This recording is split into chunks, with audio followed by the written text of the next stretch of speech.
पिछले एपिसोड में हमने देखा था कि जी के उस डेथ गॉड पिल के खाने के कारण उसकी हालत खराब हो चुकी थी और अब वोंग उन सारे गोलियों को एक साथ खाने वाला था। आज के इस नए एपिसोड में हम जोया को देखते हैं जो वोंग के लिए काफी परेशान होती है और वो वोंग को रोक रही होती है। वोंग उसे कहता है कि मुझे कुछ नहीं होगा और अब वो उस सारे पिल को निकाल लेता है। डॉबिन भी उसे रोक रहा होता है और कहता है कि ऐसा मत करो, जिहान वोंग को रोको, पर वोंग उनकी एक नहीं सुनता और कहता है कि मुझे अपने वेट लूज करने के लिए और एक ग्रेट लीडर बनने के लिए ये करना ही होगा।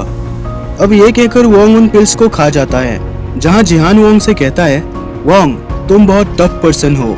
इस बार वो सारे पिल्स वोंग पर असर करने लगते हैं और अब वोंग को ऐसा लग रहा होता है मानो वो चिल्लीज के दुनिया में चला गया हो। अब वोंग के अंदर भी ज्वालामुखी फटने लगता है और उसके कान में सीटियां बज रही होती है। बेचारे का मुंह लाल होने लगता है और अब वोंग चीखने चिल्लाने लगता है।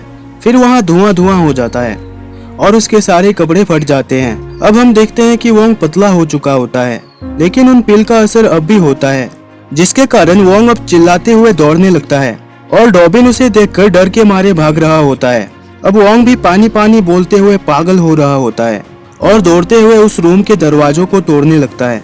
फिर वो पानी ढूंढते हुए बाहर चला जाता है। अब डॉबिन जाओ से कहती है कि तुम दोनों जी को संभालो और हम दोनों वोंग के पीछे जाते हैं। अब वोंग पानी के तलाश में सीधे जाकर डिसिप्लिनरी डिपार्टमेंट में घुस चुका होता है, जहां उस डिपार्टमेंट का एक स्टूडेंट आकर वोंग से कहता है तुमने ढंग के कपड़े नहीं पहने, तुम फैंसी ड्रेस लगाकर इथेरियल एकेडमी के रूल्स को तोड़ रहे हो, अब तुम्हें हमारे साथ चलना होगा।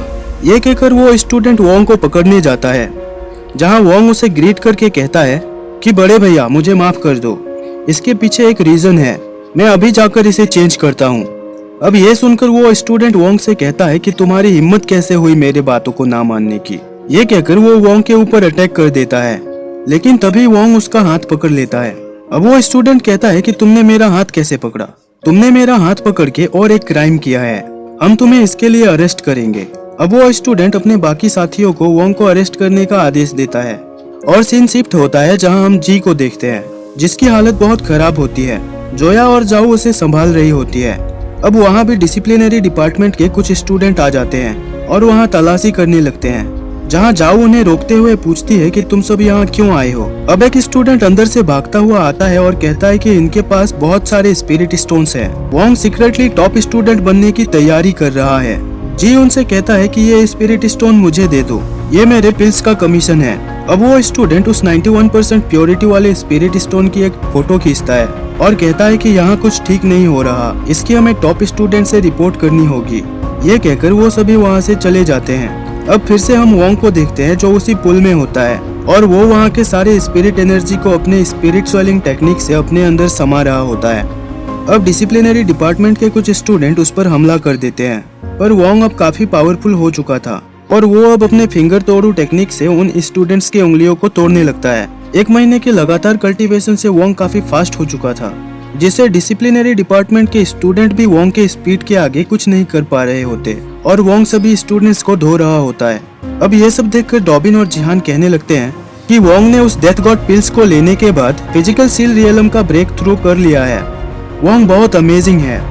अब वोंग उन स्टूडेंट्स को भाषण देने लगता है कि बिना गलती के किसी को भी सजा देना, किसी कमजोर स्टूडेंट के ऊपर अत्याचार करना, क्या यही तुम्हारे डिसिप्लिनरी डिपार्टमेंट का काम है? तुम लोगों को क्या तुम्हारे टॉप स्टूडेंट ने यही सिखाया है? अब वहाँ एक स्टूडेंट जैसे तैसे खड़ा होकर कहता है माइंड योर ओन बिजनेस। मैंने ऑलरेडी टॉप स्टूडेंट तक ये खबर पहुँचा दी है कि तुमने हमारे खिलाफ जाने की गुस्ताखी की है और हमारे ऊपर हाथ उठाया है। इस बार हम तुम्हें नहीं छोड़ेंगे। अब वोंग उसे कहता है कि अगर तुम्हारे टॉप स्टूडेंट ने तुम्हें ढंग से कुछ नहीं सिखाया तो मैं तुम्हें सिखाऊंगा। अब वो फिर से अपने स्पिरिट स्वेलिंग टेक्निक का यूज करता है और काफी तेजी से स्पिन करने लगता है, जो उसकी नई पावर होती है। अब वोंग उस पावर से सभी डिसिप्लिनरी डिपार्टमेंट वाले स्टूडेंट को उठा उठा कर पटक रहा होता है, जहाँ कुछ स्टूडेंट ये कहने लगते हैं कि वोंग ये क्या कर रहा है। डिसिप्लिनरी डिपार्टमेंट के खिलाफ जाकर वोंग अपने मौत को इन्वाइट कर रहा है। अब वोंग स्पिन करते हुए स्पिरिट स्टोन स्कूल की ओर जाने लगता है। तभी डिसिप्लिनरी डिपार्टमेंट का एक स्टूडेंट अपने बाकी के साथियों को यह इन्फॉर्म कर देता है। अब डिसिप्लिनरी डिपार्टमेंट के सभी स्टूडेंट वोंग को हर जगह ढूंढ रहे होते हैं, जहां उन्हें वोंग के जैसा ही एक स्टूडेंट मिल जाता है। लेकिन वो बेचारा डिसिप्लिनरी डिपार्टमेंट वालों को देखकर डर जाता है और कहता है कि भैया मैंने कुछ नहीं किया, मुझे छोड़ दो। तभी वोंग वहां आकर एक पेड़ पर लटक जाता है, जिसे देखकर सभी उसे पकड़ने जाते हैं। तभी वोंग वहां से भागते हुए उन्हें कहता है कि जब मैं टॉप स्टूडेंट बन जाऊंगा तब मैं फिर से तुम सबको सबक सिखाऊंगा।